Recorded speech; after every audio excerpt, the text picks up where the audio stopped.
Hi there, crafty friends. Welcome and thank you for joining me. My name is Melissa, and today I thought we would make a card using Pretty Pink Posh's Batty About You stamp set. Now, I also got the coordinating dies, but I am not using those today. We are going to make masks and make this a flat one-layer card. This is so cute. You've got 5 different bats on here. Some great sentiments, sending spooky smiles, you're fantastic, Batty About You, and hang in there. I love that upside down laughing little bat. That is so cute. So let's go ahead and get started. I have a plan. I have an idea in mind. I did not do a sample, but I have a plan. I did a little layout here, and I'm hoping this all works out. So let's bring in our Misti. I've got my smaller Misti, my mini Misti, and my paper I'm starting with is cut to 4 by 5 1/4. And let's get some stamping done first. We are going to be doing ink blending, stamping, and then we will actually stamp again. You want to make sure that that cardstock is in that corner nice and snug because we are going to stamp again after we are done coloring. I am starting with my Honeybee Intense Black, and this image does not need to be perfect, but we want to be able to see what we're coloring. So let's get one tree branch in there. Then we are going to flip this over. Like I said, I did lay everything out so I could get an idea of what I wanted here. So let's do our other tree branch. I didn't do a sample though, so we are kind of winging it. I'm not sure how these colors will look. Hopefully they'll be good. So here we've got 2 tree branches.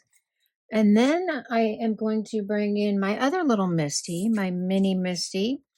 And we are going to stamp our other images. Make sure that is in the corner. Get your magnet on there. And I did place my stamps how I thought I wanted them. I've got the little bat with feet holding onto this branch, the other little bat hanging upside down holding onto that branch.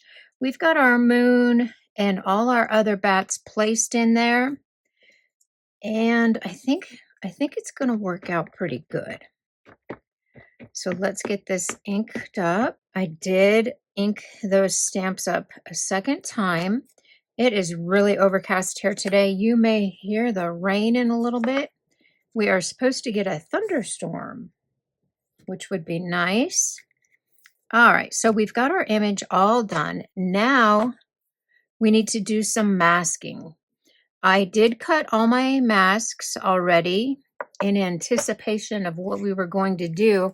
I like the Avery removable ID labels, and you get a full sheet. You get 8.5 by 11, and you get 10 sheets in that pack, and they work perfect.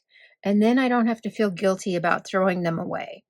So should we color first? Yes, let's color first. And I've got a whole bunch of markers here. I've got some greens for my leaves. I've got a couple browns for my branches. And then I've got 2 grays for my bats. I'm not going to do them in black just because my background is going to be kind of dark and I don't want everything to like blend into each other. And then I've got my colorless marker just for any mistakes. So let's start with our branches, but I'm not sure about these browns. Let's look and see how the browns look that I picked out. I think those will go okay together. I've got this other one, but it doesn't always, I guess that would be good. Let's go with these 2. We just want to get some color in there. I will have everything listed and linked in the description below. I hope you are all having a fabulous day and doing well. I hope it's not raining wherever you are. We need the rain here. So I'm just going to do basic coloring on my branch and around his little feet there. And just try to get a little bit of shading in. Then I'll bring in my lighter Copic. And that is perfect for our first little branch there. And if you do happen to go out of the line just a little bit like I just did there, just push that ink back in. I don't think it'll show because we are going to mask everything and ink blend around it, but just because we got it there. So now we can bring in our browns again and do our other branch, and then just blend in that lighter brown. And that's it for our browns. Let's bring in our greens. So our greens, I'm going a little bit darker at the base of the leaf. And then I'll just add a little bit of light green. Pretty basic coloring. I cannot believe that summer is almost over. We are at the end of August. I love summer. Summer is my favorite season. And then spring. I just don't like the cold. Then we'll bring in our light green and just add some shading. That'll give us a little bit of depth since we are doing a flat card.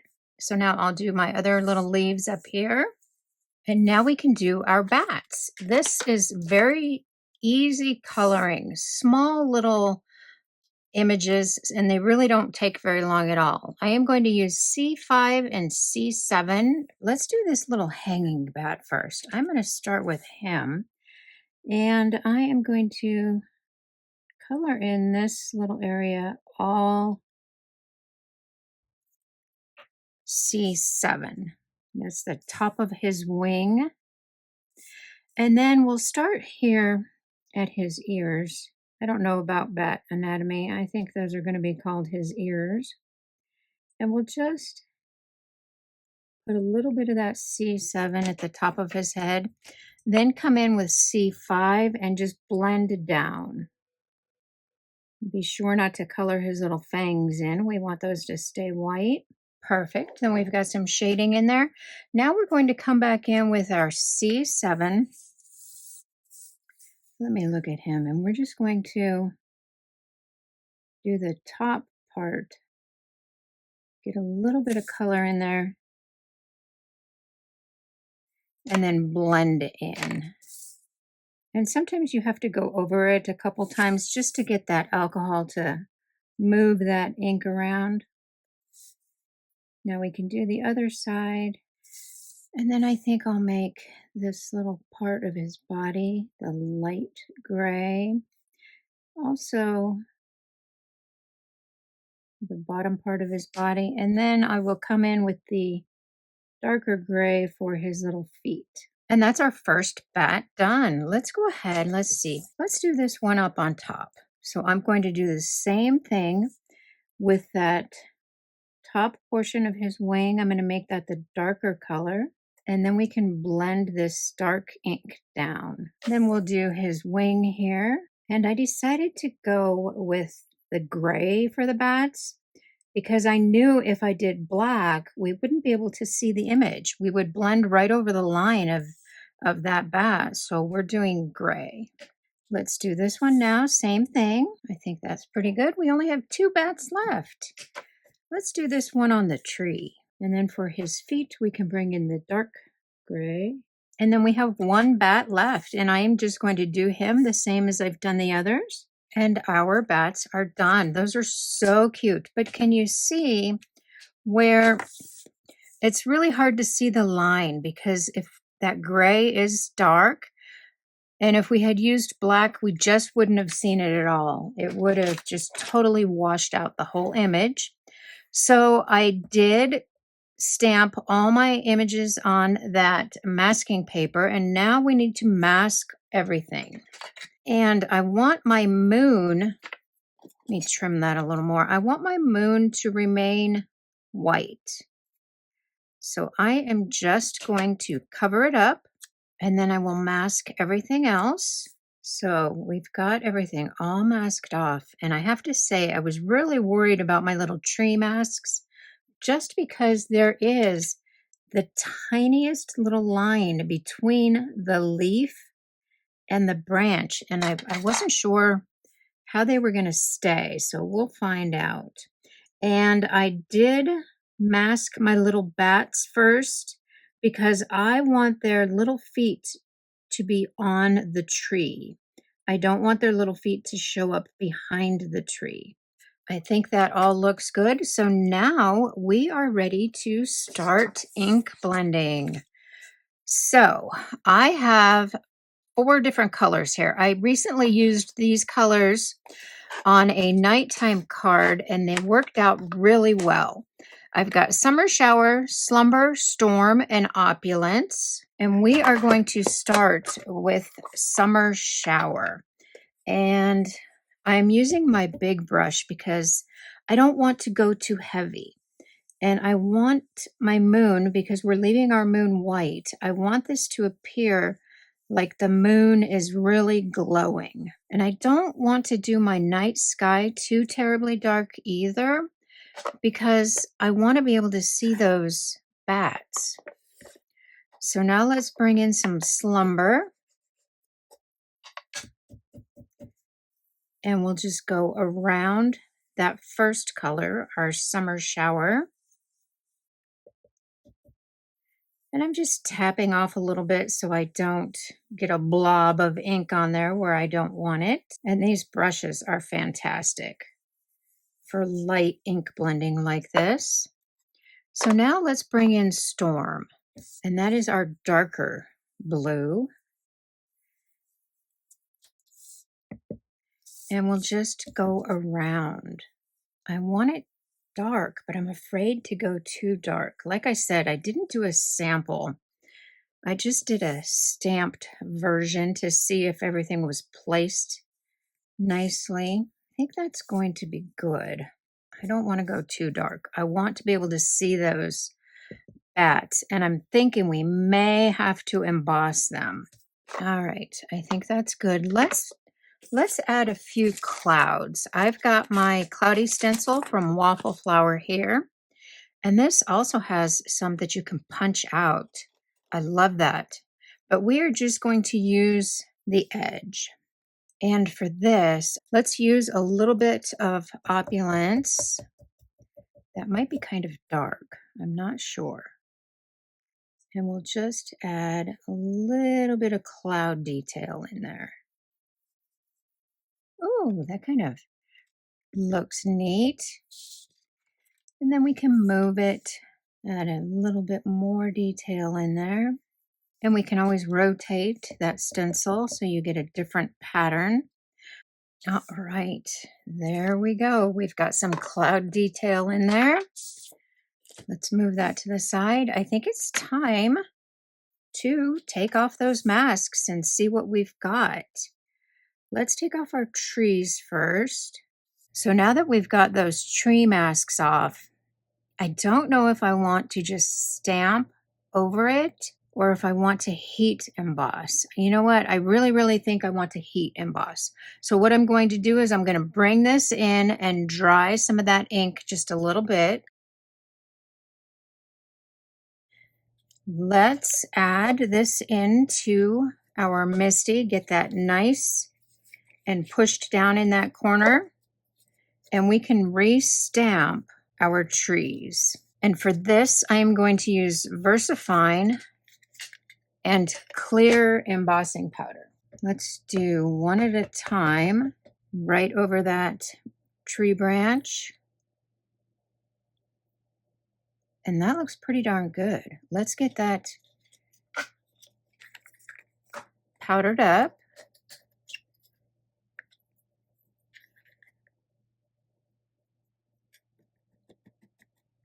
And I don't want that powder to stick anywhere else. That's why we heat set that. I probably should have powdered it up. I brought my powder in but forgot to use it. All right, let's get that heated. Perfect. And now we can flip this over, let that cool for a second, and then do our other tree. But let's this time add just a little bit of powder there, anti-static powder. And that looks pretty good. I think I'm going to like the embossed detail a lot better than just stamped. Okay, so let's see what we have here. Now we can take off our masks, the rest of them. Ooh, that's going to look so cute. Let's get this guy off of the tree. So we've got all our masks off of there. And I think it is going to be a good idea that we decided to heat emboss everything. So let's bring that other Misti in. And we just need to make sure that we get the whole thing in there nice and snug. And that it is in the exact same place as before. So we need to make sure we use our magnets, and that looks good. This is always the scary part. I think we've got it nice and snug. Now, because there is so much ink on here, I'm just going to lightly tap with my powder tool, but it should be okay because we're using clear. It's not like we're using a white embossing powder or black embossing powder that would leave little speckles. So let's stamp up our images or ink up our images and see how this goes. We may need to do our bats, the little grouping of bats, a second time. I think so. Let's do one more time. And oh my goodness, that just makes all these images pop. Look at that. So cute. All right, let's get this out of here. Add our clear embossing powder to each bat. We are all coated in embossing powder. Let's go ahead and heat set that. I'm just looking at that in the light to make sure I got everything all melted. Oh my goodness, that is so cute. That is nice and cooled off. I am so glad that I decided to heat emboss those images because they just stand out so nice now. So I want to add a few more bats. I went ahead and I cleaned all my stamps and I got everything off of there that I don't need. Let's bring back in the little cluster here. And I think we're going to add a few up here. And I've got 3 magnets in here because my paper has warped a little bit from that heat embossing. And I just want to make sure that it sticks down really well. A little bit of powder, and then we can repeat the process with that VersaFine. Add some more powder and then heat set. Let's add another set up here. Oh my goodness, that is so cute. I just love those little bats. So I've got a top folding card base here. I did add foam to the back of this panel, and I made sure to cover the entire thing just because I'm hoping to minimize some of that warping from the heat embossing. Just get that nice and centered on your panel. And then I have a sentiment that I white heat embossed in anticipation of this card. I'm going to add some foam tape behind there. And I did bring in my T ruler to attach that sentiment. And our first Halloween card is done. It is adorable. I just love that. And that heat embossing just made those images pop. Please be sure to leave me a comment. Please give me a thumbs up. Thank you so much for spending time with me, and I will see you next time. Bye-bye.